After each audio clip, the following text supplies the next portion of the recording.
suck at this whole thing. I want to just bring the knowledge, bring fucking humanity up, but it's not that easy, like, especially when you're kicked down, beaten down, feel like shit yourself. That's why, some of this was done out of so many different areas and for so many reasons, but it's not about me, like, it's just about the knowledge. But I did have some experiences recently that I want to share, and they're not good, I guess, but at the same time I want to give a sort of different take on things, I guess, than what I've seen. I've been hearing fucking sound.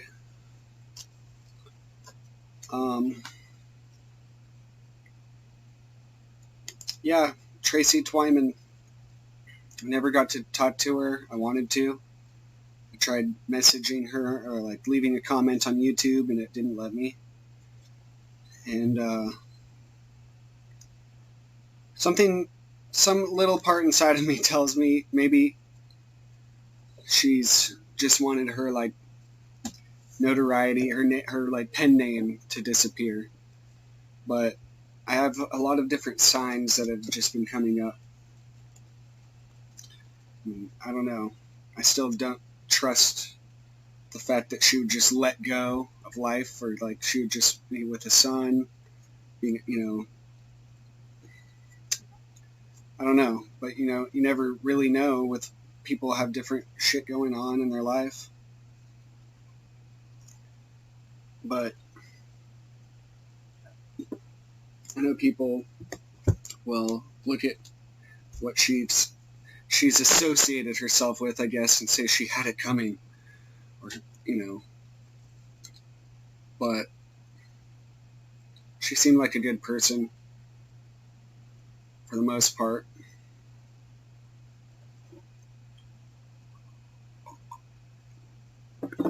It's just odd, though.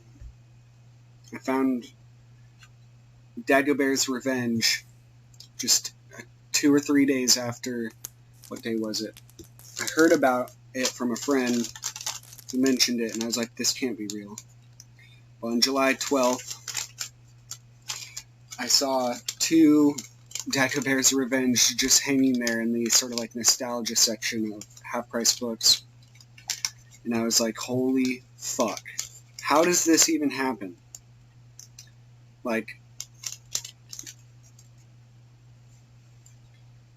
I've never been able to find those. They're rare as fuck, but yet they're just sitting there, so I had to get them. And it's got like Aleister Crowley on the cover, Aleister Crowley and the Holy Grail. And I just also got the book The Ancient Secret by Flavia Anderson, which is fucking deep. And just all these coincidental things that allow me to see, like, what the fuck is, like, what the hell. Also finally found Apophis, or like, not finally, I just happened to find Apophis by Michael Kelly. And this thing about the Red Mages, like, I read this the same day I heard that she died, and I was like, okay, this is getting weird. And then a friend sent me Battle of the Dragon by Stevie Nicks, and it's like the lyrics to that are pretty fitting. But here he talks about, in chapter 9 of Apophis, the work of the seventh head, there's this secret he mentions. And I'll just go ahead and read it, because before I get into any of this, I just want to, like, give a sort of background, because really, that's what I realized this whole 0 and all this is. This ring had a, like, very deep insight, and this whole full moon thing. Well, let's just say that the eye of the dragon can be opened without dying. But anyway, the seventh head of Apep is that of Typhon, the angel of the fatal wind. Typhon is a monster or devil often invoked in Greco-Egyptian magic and equated squarely with Set. In other words, the work of the seventh head is that process which was referred to in the Temple of Set as setamorphosis, the transformation of the self into an entity of comparable stature to the Lord of Darkness himself. The title of such an exalted being is announced as the Red Magus in the pages of the Diabolicon. The Red Magus is one whose consciousness no longer depends upon any force other than its own will for existence. It is greater than the universe. It has become a god of consciousness, even as Set is. In terms of state of being, there are many similarities between the Red Magus and the initiatory degree of the Apophis. Those who are able to grasp and understand what this degree means through the writings of Aleister Crowley, Michael Aquino, James Lewis, or Don Webb, i.e. those who have actually attained the degree, will thus have an idea what it means to be a Red Magus.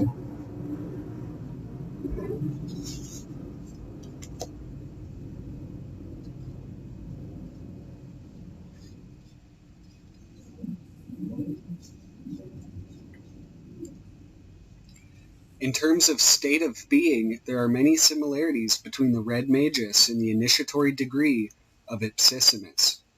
Those who are able to grasp and understand what this degree means through the writings of Aleister Crowley, Michael Aquino, James Lewis, or Don Webb, i.e. those who have actually attained the degree, and this degree is simply the magnetic energy center of the Bindu itself.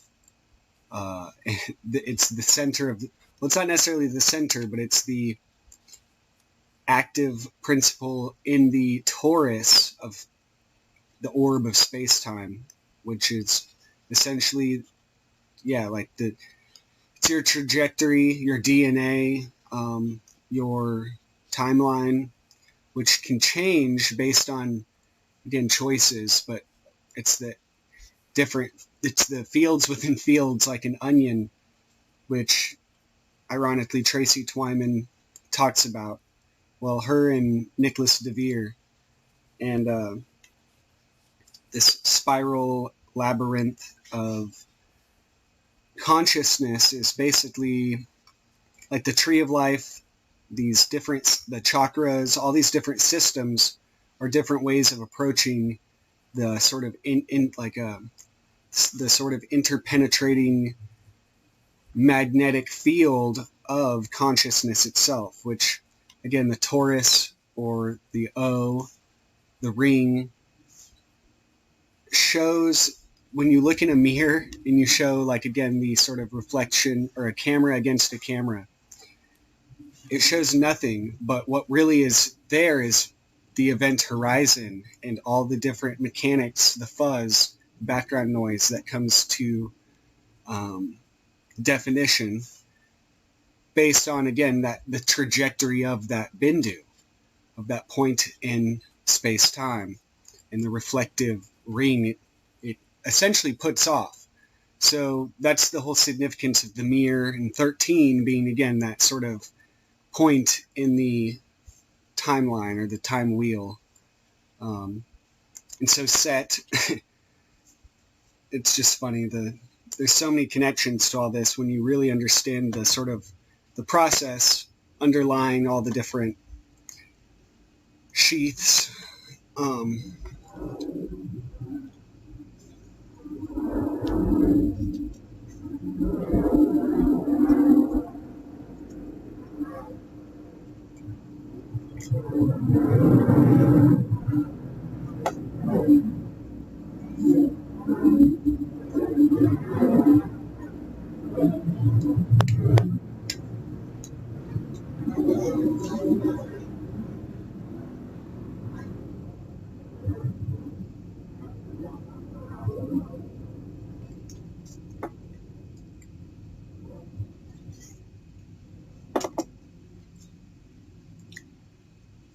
However, there is one particular task which differentiates the Red Magus from the Apophis. Upon becoming a Red Magus, the initiate will destroy the universe. And he says, I'm not kidding. I am not a red magus, nor am I an ipsissimus, but I am a magister, and I understand what this phrase means and how this task is to be accomplished. It is a secret that can be related in words quite easily. All true magical secrets can be, no matter what the mystically minded may tell you. But I'm not going to explain it. This is because the discerning of the secret is a realization of the summit of initiation. To tell you it would be the biggest spoiler ever. It might even prevent you from attaining. The meaning will be obvious to anyone who approaches the seventh head. Indeed, it will inevitably dawn in the minds of all those who master the fourth head and see through the eye. So if you are diligent in your work, then you needn't worry about being told it. I'll happily discuss it with those who can tell me what it is. Aleister Crowley wrote of this in the Book of the Law. My left hand is empty, for I have crushed in universe and naught remains. The left-hand path leads to the wordless Aeon Zane. We return here to the fundamental distinction between the left-hand path and the right-hand path. The right-hand path annihilates the self, but the left-hand path annihilates the universe. I have previously mentioned the deadly trap for the unwary who rush through the motions of initiatory practice, but do not allow time for it to fully fructify within them, illumining their consciousness. It is an irresistible temptation for magicians to lust after degrees, charging through the ranks without allowing the cement to dry. If you do so, you will fall flat on your face when you reach the seventh head. You may well think you understand the metaphor of annihilating the universe and believe it to be obvious. Yes, by this stage it should be.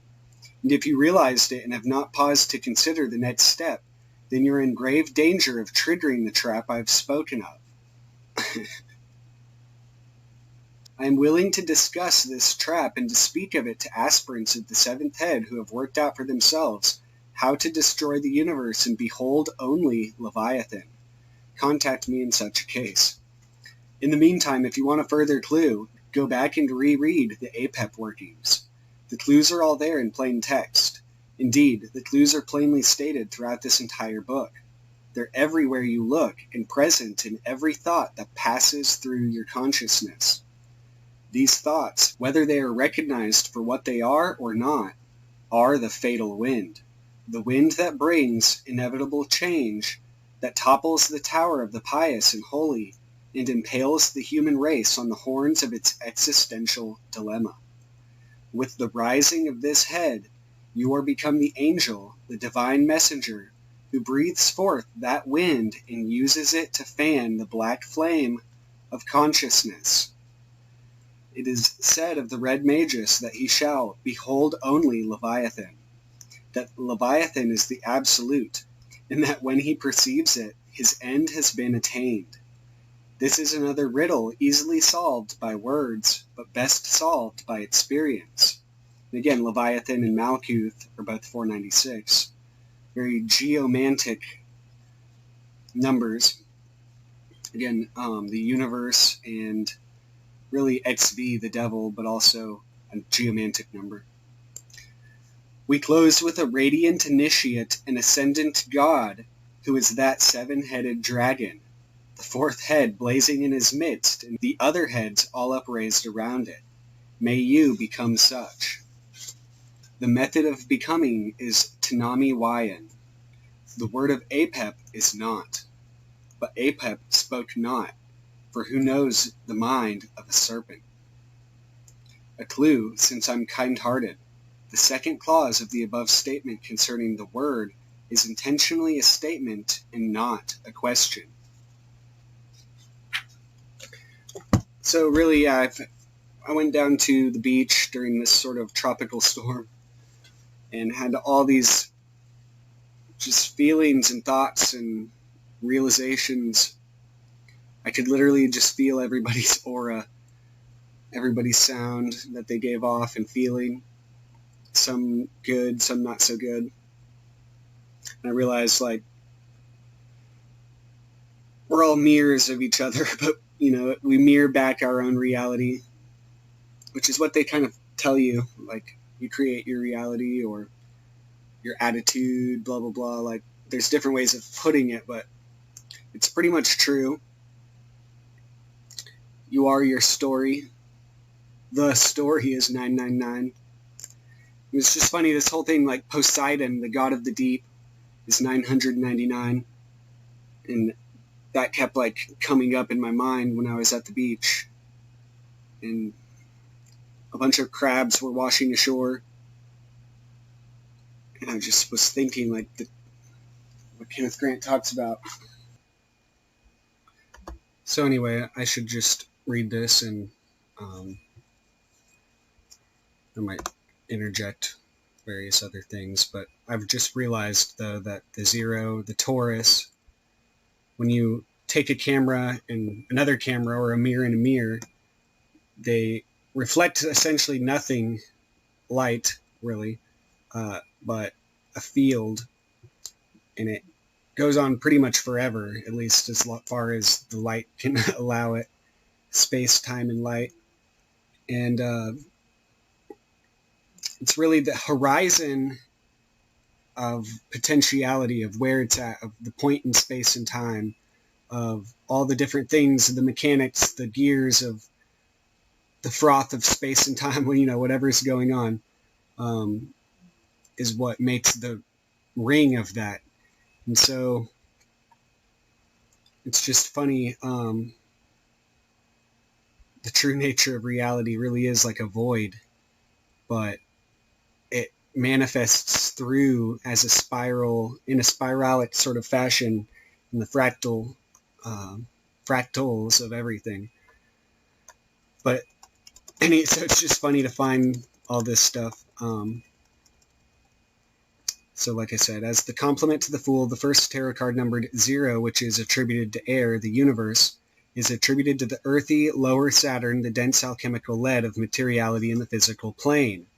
Well, the universe and the Fool obviously go together as air and earth, and they're just two ends of the same spectrum. And there's a processing flow, or a cycle. And the Tree of Life obviously shows that sort of alternating current. But in its inverted sense, the dense physical becomes very restrictive, and as Kenneth Grant says regarding the Cliffith, or shadow side of this path, these are typified by the forces of restriction and incarceration symbolized by Saturn.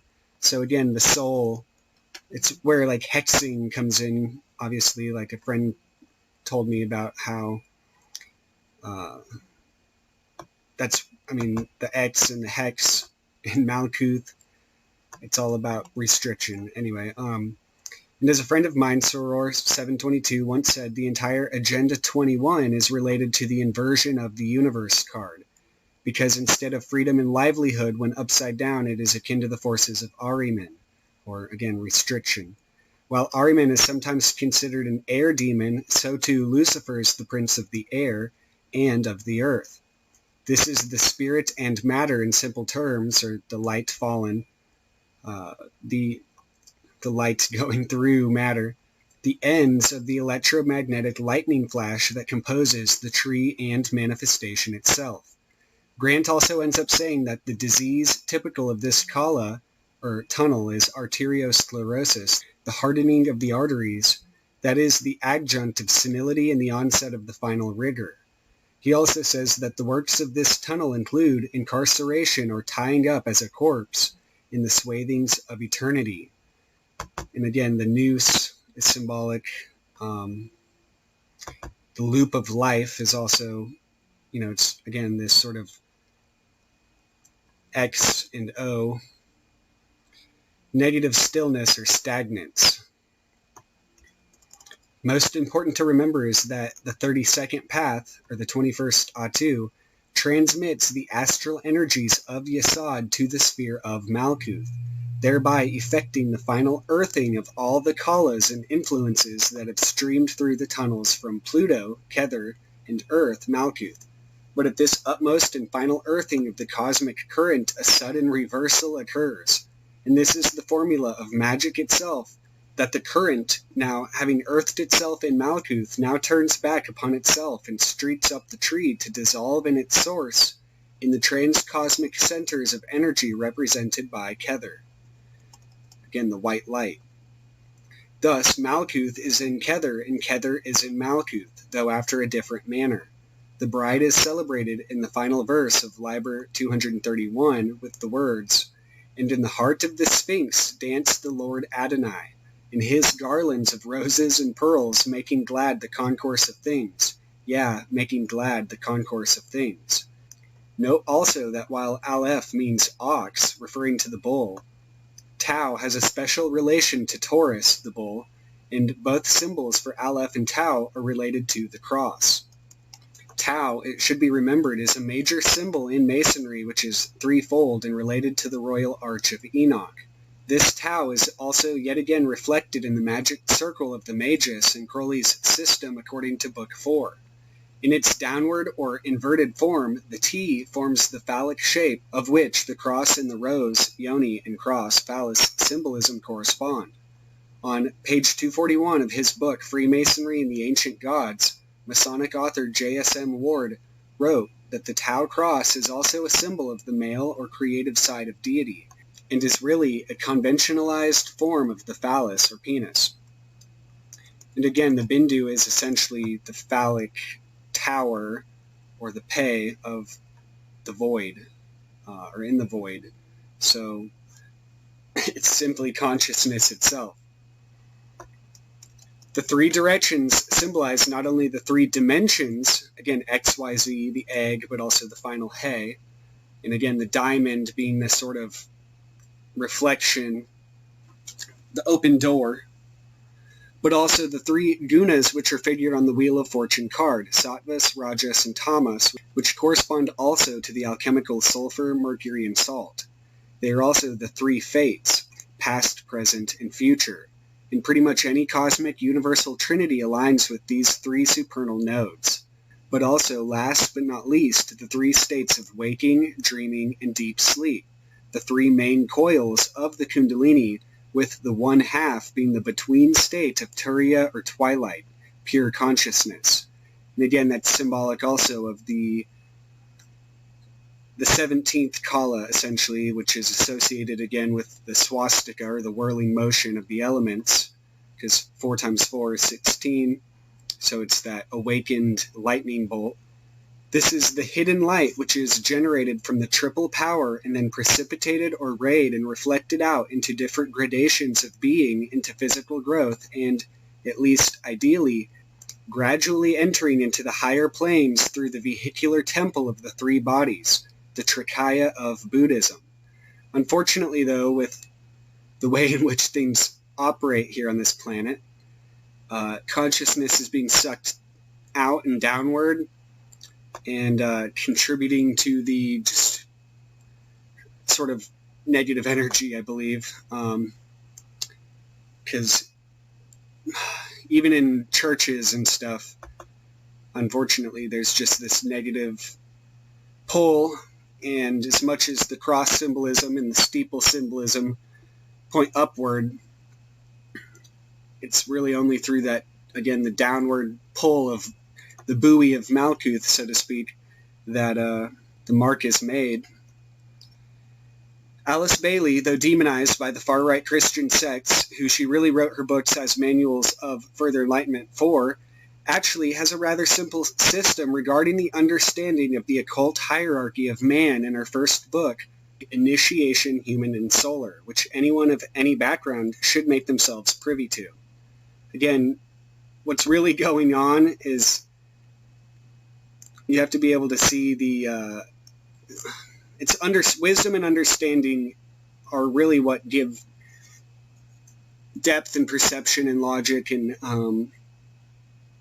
cohesion and placement in the self anyway, like already, but you have to further develop those and exercise them, and then you can see essentially the way in which things move through time. You can fill in the gaps and realize that the now really only is a momentary frame of a larger process.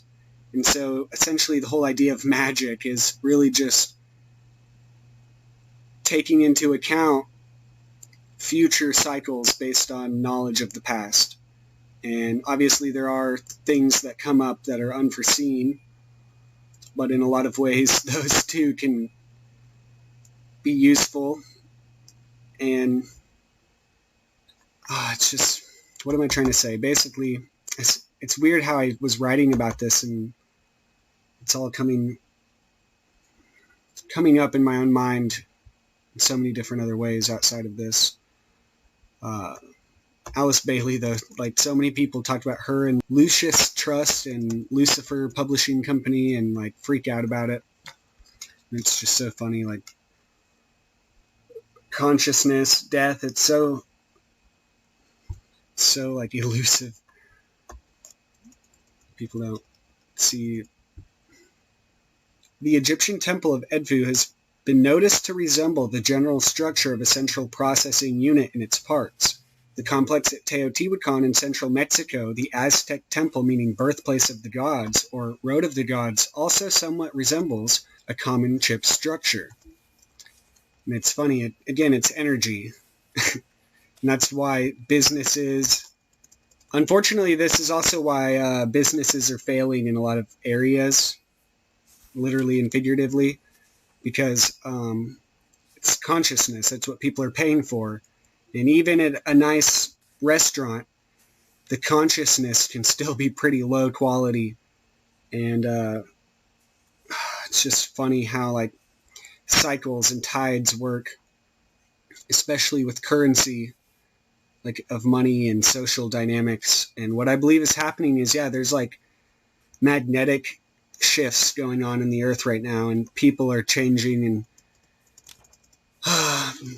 things are changing. And as much as we want things to be like set in stone, it's, as other people, it's just weird. A lot of what's going to happen with these big businesses is they're not going to have people won't have money, there's going to be a severe disparity. There already is.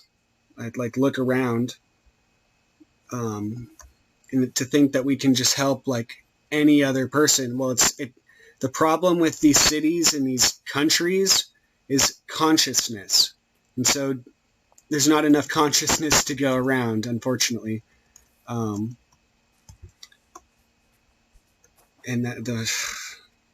well, it's kind of what they feed on, so. And now, with cities covering much of the land, the network mentioned even as far back as Hopi legend are shown to be reflected as a sort of macrocosmic computer network of which we act like a hive mind. A natural hierarchy of sorts is inevitable, both socially and individually, as initiation and all progress itself must take place gradually according to degrees. The general direction is tending toward total automatic control. And soon enough, most buildings, electronics, and bought objects will be easily connected to a series of networks which can all effectively be tapped by virtually any capable engineer. This also presents the problem, of course, of quickly losing control and even understanding in a generation or two, and therefore lapses in ability to maintain. And unfortunately, that's what's happened generationally to so many people, consciously, and you could say karmically, but just on different levels. The problem is that too much focus and reliance has been placed on the external and manifest order rather than the sub and unconscious drives. Again, we have all these people with no meaning, no purpose, no understanding, no wisdom, no drive. And gee, I wonder why. Which are truly the main influences in the case of psychosocial advancement. So like going through the cities and some of these dead cities and just like the way in which it's all consciousness, and unfortunately people are too willing to like sell out, and like it's all automatic, it's all dead, like go. I went to, it's just funny. Using Hebrew English gematria, the Hebrew formula applied to the English alphabet, computer has a value of 418. Again, the number of Cheth, which makes me think of the chariot, which Kenneth Grant associated with the UFO, or being the crab, the shells of, and as well as the travel, aspect, wheels within wheels. A major number in Thelema and Aleister Crowley's magical system, as it has many correspondences relating to the mysteries surrounding Liber AL Vel Legis. Incidentally, if you make computers plural by adding shin, computers is 718, the number specifically mentioned in Chapter 3, verse 19 of that book, which refers to it as the abomination of desolation. That stella they shall call the abomination of desolation. Count well its name, and it shall be to you as 718. This has everything to do, again, with the computers. 418 plural, 718. And I believe 718 is also deep web, which is funny because the deep web is like, there's the web, then there's the dark web or the deep web. Or is it dark web? Hold on.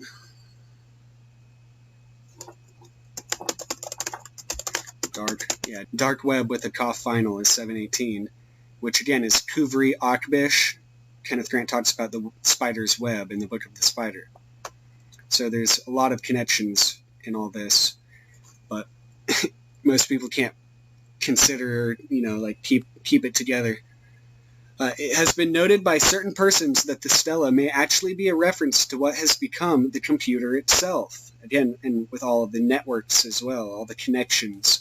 In that the previous verse 10 of that chapter, which says, "Get the stela of revealing itself, set it in thy secret temple. In that temple is already a rite disposed, and it shall be your Qibla forever.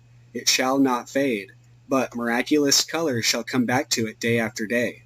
Close it in locked glass for a proof to the world." Again, it's lightning, it's fire, it's the whole it's the fire of the gods, and it's just funny. Most people take it for granted, but it's also, again, consciousness. It's pure mercury, basically. It's 666, electric. It's this power. Unfortunately, it also can be a power that you're thus feeding into. And so, who really holds the flame? The color that shall come back day after day, locked in glass, does sound like the computer screen, and after all, computer does have a value of 666 in English gematria as well, being as it does connect just about everything physical to a sort of sub or metaphysical mainframe, which again, mathematics, numbers, they're essentially metrics of the void. In a sense, a computer is itself an externalization of the hierarchy, carrying, as it does, more than mere physical relevance and information. Mystically, however, it should be seen that the core mainframe of the computer has been bound up in the number calculator itself, the 9 key chambers of the number grid. This number grid I have been meditating upon myself for a while now, but just in a flash yesterday, Soror 722 realized that it is 11, unified with the equal symbol, essentially the sum of Doth, or the horizon, the light with Doth, which the full moon, all these things are, again, concrescences of cycles showing the event horizon. The egg of the total tree, including Doth, the twin pillars with the twin veils of the abyss and Paraketh, which divide the 3 triads which crystallize into Malkuth, which creates a shadow and thus infinite reflective parallels in the mirror-like abyss of 11. Again, the reflection of the monad.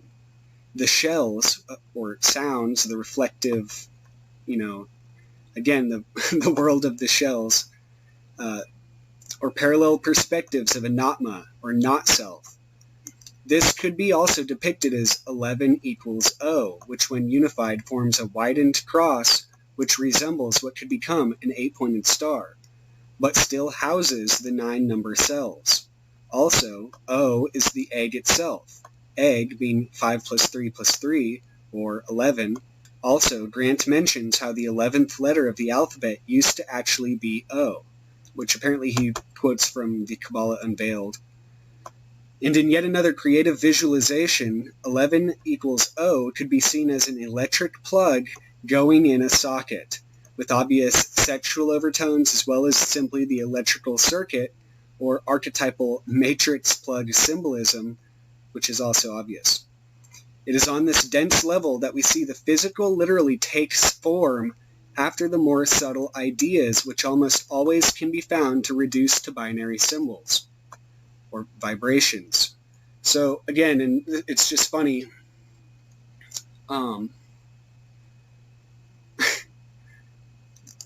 people, often materialist, atheist type-minded people, which I don't necessarily believe in any sort of anthropomorphic God either, but they don't understand that certain processes can be had by going through, like you could study the forms and certain philosophies, Plato, Aristotle, all these different material scientists in scientific fields, and still have what you could call a mystical or spiritual experience, in the fact that, like, it's again consciousness, it's cycles, there's give and take, push and pull, it's magnetics, and so this whole torus again is like the beginning and the end, and it would take tetrahedral mathematics, or a mathematics that incorporates time, quantum mechanics, to really even get close to understanding what consciousness like really is, and the densities, the levels. And unfortunately, materialistic science is like lost in the shell, so they're lost in the cliffeth. I mean, most of us are, and it takes, there's just certain glimpses, like flashes, that you can attain to, or try to attain. But again, it takes that sort of opposite. It takes the darkness to see the light. But that's really what I see is like humans need most, is consciousness and certain processes to help stimulate it, essentially. Like,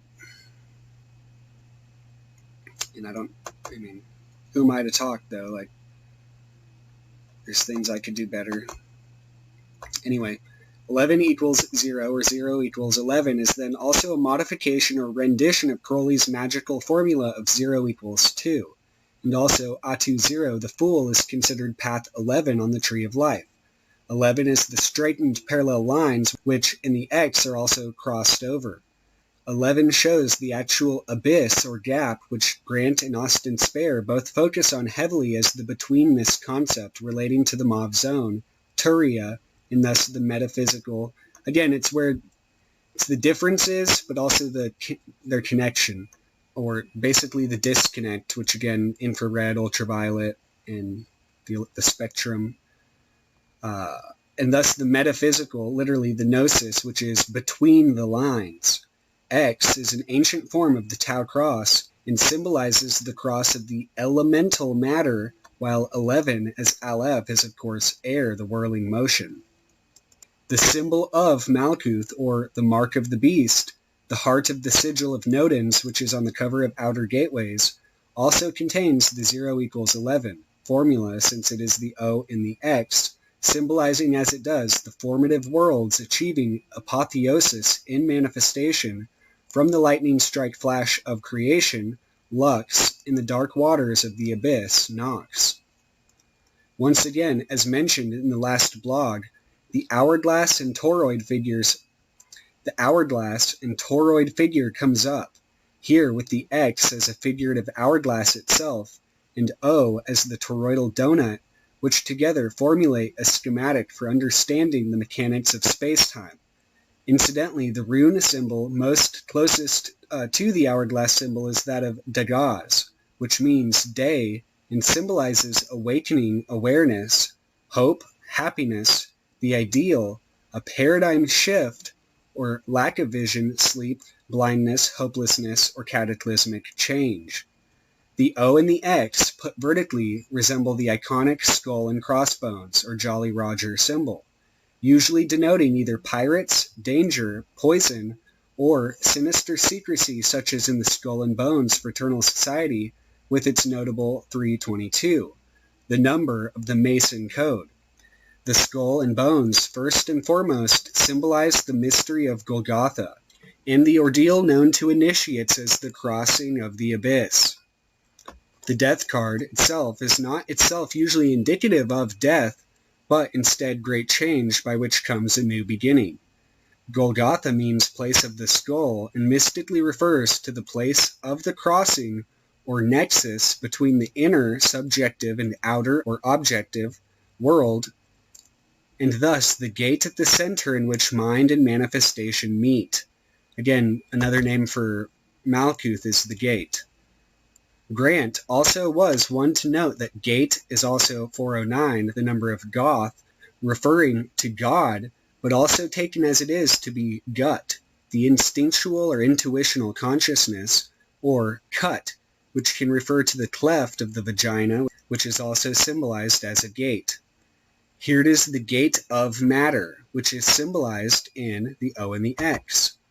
The Christian symbol of Chi Rho is also an analogous gate, as well as the cross, symbolizing the Christos and the crucifix in particular.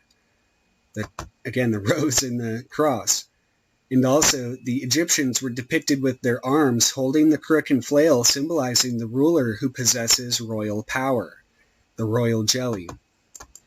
It is also, and again, the power 361, the point in the circle. It is also used in a pose in the Master Mason rites. The mystical death and subsequent rebirth or awakening is one of the central aims of initiation, one which naturally comes around in cycles to remind of the fact of immortality and mortality, to convey what is ultimately expressed in Chapter 2, Verse 9 of Liber AL. Remember all ye that existence is pure joy, that all the sorrows are but as shadows, they pass and are done, but there is that which remains. Thelemites know the continual realization of the deep meaning of this phrase and die daily, as every second of every day that passes is continually dying to give way to a new one. To die as Christ on the cross of the elements is to pass the portal of initiation, which awakens the first level of psychic sense, simply in the ability to conceive of the unmanifest element of Akasha, which is beyond but still also the astral fabric of the four denser elements themselves, folded just in a different way, reflecting back on themselves. Just as the four elements come together out of the fifth, the five senses of man come out of the sixth, which is the sense of self-individuation. Again, 6 is really just the 3 reflecting itself as well, but time is essentially a base 6 system, 60 seconds, 60 minutes, and 360 being our method of measuring the circle, or at least the spatial indices of the circle. The circle in 360, 666 being the circle, that's very symbolic, again, of the Mahayana, or the great vehicle, which, again, is its true nature is void, but consciousness itself seems to be ageometrical, and geometry seems to be its method of manifesting. So take that for what you will, but until that's realized, it'll never truly be tapped, which maybe you don't want it, maybe we shouldn't, because to do so will literally tap into the parallel folds or manifolds, and it may cause the spiral of time to unravel, and we don't want that. This quality is known as the sixth sense, one which has been lost or corrupted or siphoned out of misuse and misunderstanding, to the solution to which is found, as yogins have said for ages, in the focused meditation on breathing. The breath is intimately related to the Akasha, and in Hebrew the breath is the Ruach, which is associated with the spirit and life force. It's, again, the energy that it's one of the obviously integral minerals or elements that you need for life. And so again, focused meditation, conscientiousness of what you're breathing, when, how. It again just helps center your bindu or yourself. And again, self being 101, Atman, 101 should be a little obvious. 1 in the 10 times 10.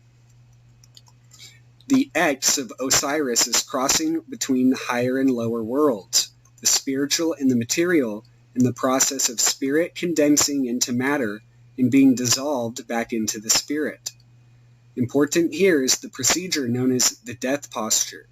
Grant says in Night Side of Eden, page 41, that Austin Osman Spare has shown that the death posture is the key to the gate of the abyss, and his doctrine of the neither is intimately interwoven with the anti-ego complex of Thoth. Also, that's why I wrote the mirror working, and the mirrors and the whole concept of the Qliphothic or Kabbalistic reflection and inversion and mirroring is an important concept in all of this. And Akshobhya, the mirror Buddha, conquers anger. In Images and Oracles, Grant says that Spare defines the death posture as a simulation of death by the utter negation of thought, i.e. the prevention of desire from belief in the functioning of all consciousness through the sexuality. By the death posture, the body is allowed to manifest spontaneously. And again, this is why death, the skull and crossbones are symbolic as, again, the gateway of consciousness itself, and Thoth as the event horizon outside the circles of time, and to attain pure consciousness, or Turiya.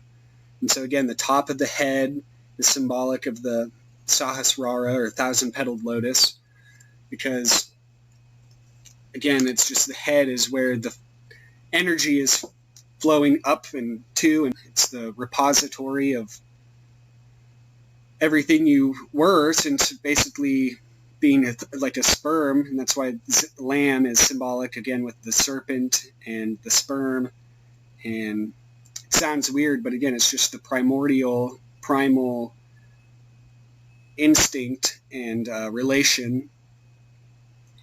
And anyway, I just think of, with the head, the halo, the whole idea of basically the aura, and again, your timeline or lifespan or whatever you want to call it, your story, how it manifests according to, again, the heart or the magnetic energy center, and how in a way we kind of do create our own reality, but you can escape it and recreate it through, again, the eye of the void, or Kafnia, the the eye at the center of the storm, so to speak.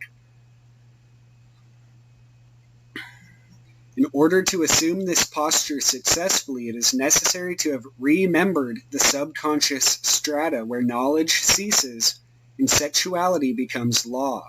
Again, pure energy. One must, in other words, penetrate to the purely instinctual or automatic levels. In Kabbalistic terms, this refers to magical working in the sphere of Yesod, the power zone of the lunar current. At such a moment, which is the moment of immanence, of creation, and of generation of the great wish, inspiration flows spontaneously from the source of the great id, the primal woman, the goddess. Again, the black, the sea, the great mother, Ima, and Bin and Ima are both 52, or the mother and son. So the mother, or the son, achieves like individuation from the mother, even though they're together. Inspiration is always at a void moment. In most great discoveries, accidental, usually brought about by exhaustion of the mind, the book of pleasure, i.e. when knowledge has been discarded. The sixth formula of Zos, entitled Metamorphosis by Death Posture, supplies practical details. Powers of visualization, self-discipline, and concentration are qualities necessary. All magical practice to be effective needs great courage. By this posture, total transposition of consciousness into the sex center occurs, bringing about pure aesthesis and the creation of a new sexuality by autotelic concept.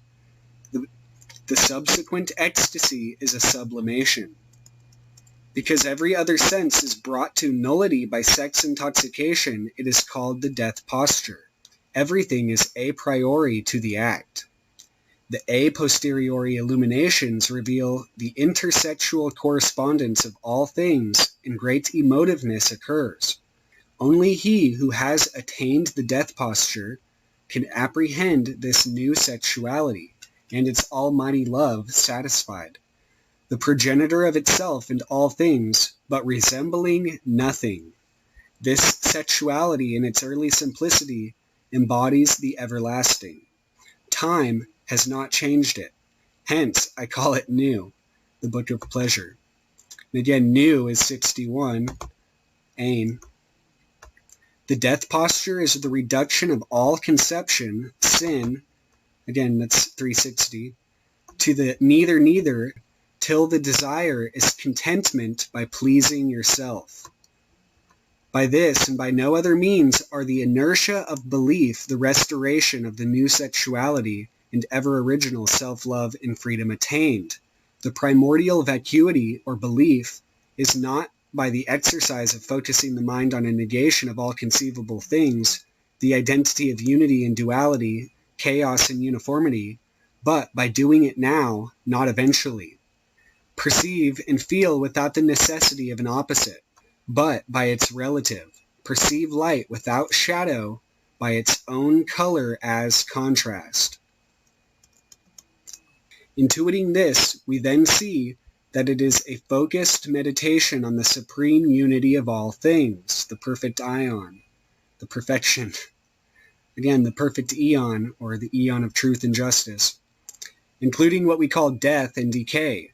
This is also similar to the dance macabre, a ritualistic dance which symbolizes how the dance of death unites all. However, the notable quality of the death posture is its effectual reversion of the senses by way of their being cut off from their natural external flow. This is so again, instead of like leeching out and leaking out your energies, pulling them in and seeing where the source is. And essentially that's also the formula of vampirism. And sometimes that's necessary, but at the same time, there's a lot of vampirism going on that's not necessary. I mean, I guess vampirism would never be necessary in a balanced system, but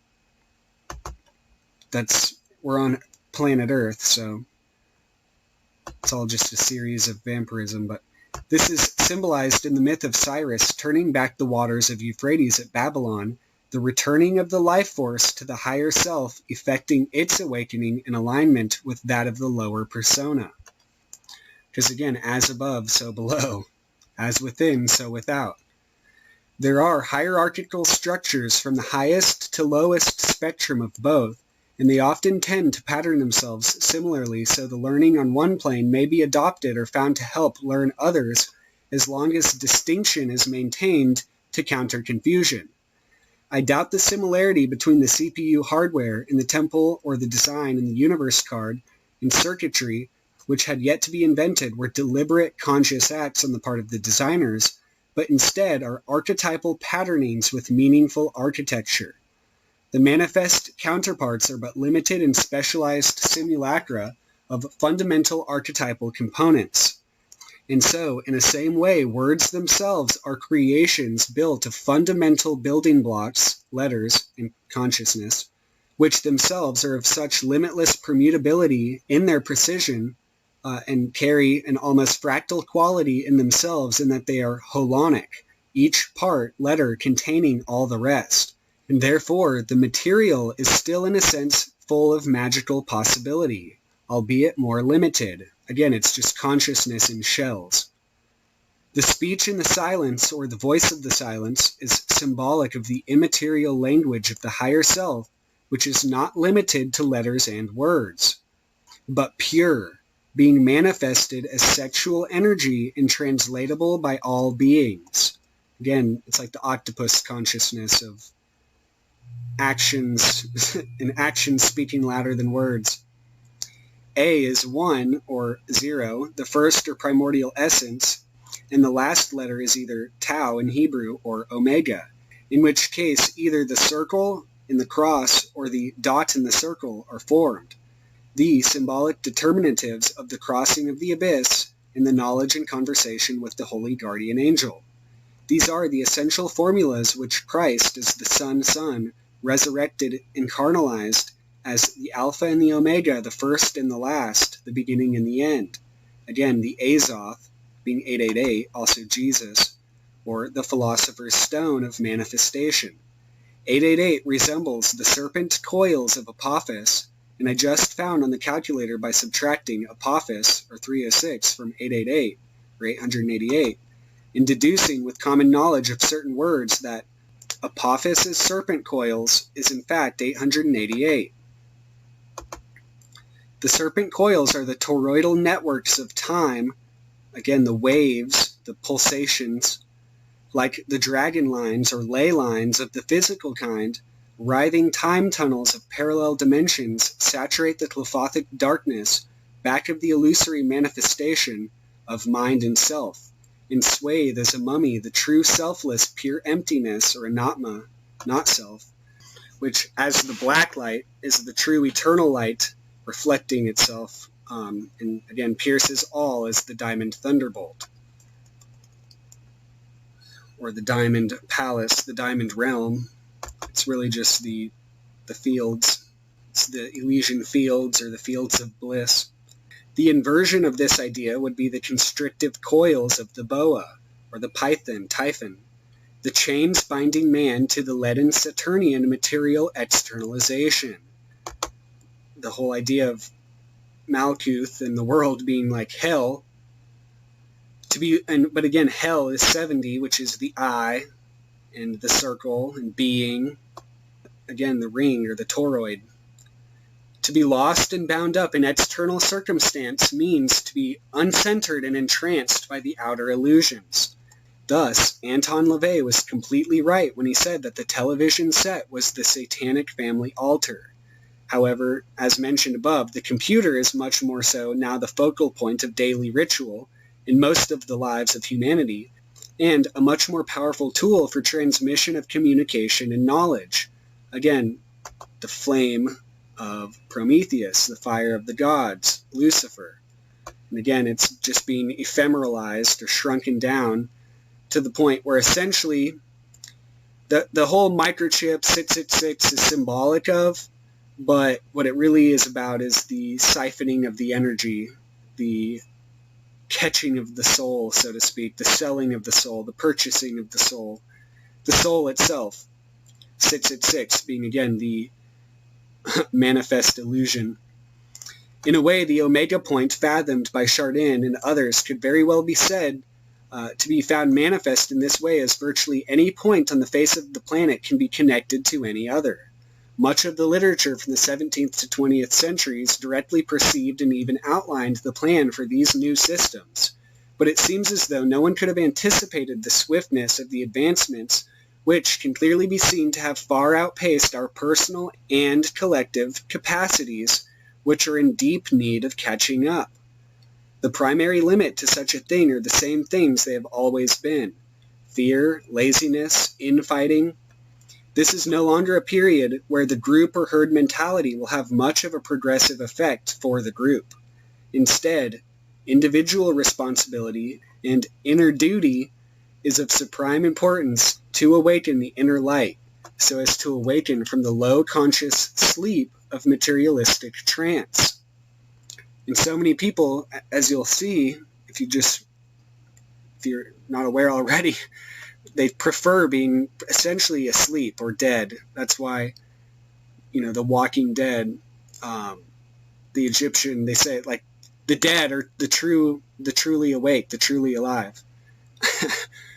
And look how easy it is to be called crazy, or like called a crazy man for pointing out and trying to stop like what is essentially institutionalized insanity. Anyway, as a sort of basic ritual which can be of help to the solitary initiate is to design your own personal computer area as an altar. So again, your vibrations will be felt along the web. Keep it clean, orderly, and keep only things around it which serve a magical purpose. Realize you use this tool for receiving much light, both physical and metaphysical, and so you want to keep it clean and suitable for the work which you are doing. The altar serves as a physical operating table and should reflect externally what is being attempted to be externalized from within, to help guide and empower the will accordingly. When the magical computer is established as a centerpiece of the altar, of which you may have many serving different purposes, it should be properly consecrated and cleansed when needed. The uses of the magical computer are virtually endless, but I find it primarily useful for collating and magnifying certain endeavors in my magical work, as well as use it as a sort of divination system in a few different ways. It may be said one of the first prototypes of the magical computer was the Ouija board, witch board, or talking board. Most people are familiar with in one way or another, and before that, perhaps the calculator grid itself, or again, in ancient, or not necessarily ancient, but primitive peoples would use sand and rocks and shells for divination. And it's all about, again, correspondence, and it's all acting through essentially the same underlying system of numerical correspondence. Perhaps the calculator grid itself, which serves as a core mainframe of the logos or operating system. The matrix of the alphabet and letters form limitless possibilities, or at least they're not limitless, but through their limitations, the things can be roped in and understood, and what would it be, proportionalized. That's all mathematics is ratios and proportions, rationality. And through such a vast ocean or abyss of potential, with the necessary ceremonial alignments and connections made, may come certain specialized data, albeit usually fragmentary or fuzzy, and often arising from the subconscious data exuding in or surrounding the astral or etheric, again the timeline, of the operator or nearby persons. The modern computer, with its physical rather than etherically connected planchette, mouse, and actual operating system, make it much easier for the inner and outer plane contacts to make their presence and gnosis manifest, as the electrical powers coursing through along with the metaphysical wireless currents. Humanity is being both mentally and etherically prepared in a much deeper way for the externalization of the hierarchy, which is seen as fully concomitant with the upswing in both technological and spiritual advancements presently occurring. Yeah, basically we are forming a relationship with the metallurgical, the elemental kingdoms in ways in which never have been. And it's going to create pretty much the whole Black Iron Prison, the BIP 111. The living mirror, or stela if you prefer, that is, the magical computer, is, like all tools on the altar, a microcosmic reflection of that macrocosmic computer that is the universe itself. Hence, the computer symbolism found in the universe card. Through this singular tool, humanity is participating in a group initiation, which all that this publication has sought to analyze and better expound in sections and simplifications, and covers many of the major points to be focused on and worked through. War, famine, poverty, lack of education are all not only avoidable, but also their opposite could easily be affected if but certain basic truths were acted upon, and once again, it is up to each of us to either use this tool effectively or be used by it. Take a look around. How much is technology or any external forms already controlling your life? This is the question of the universe card and its inversion.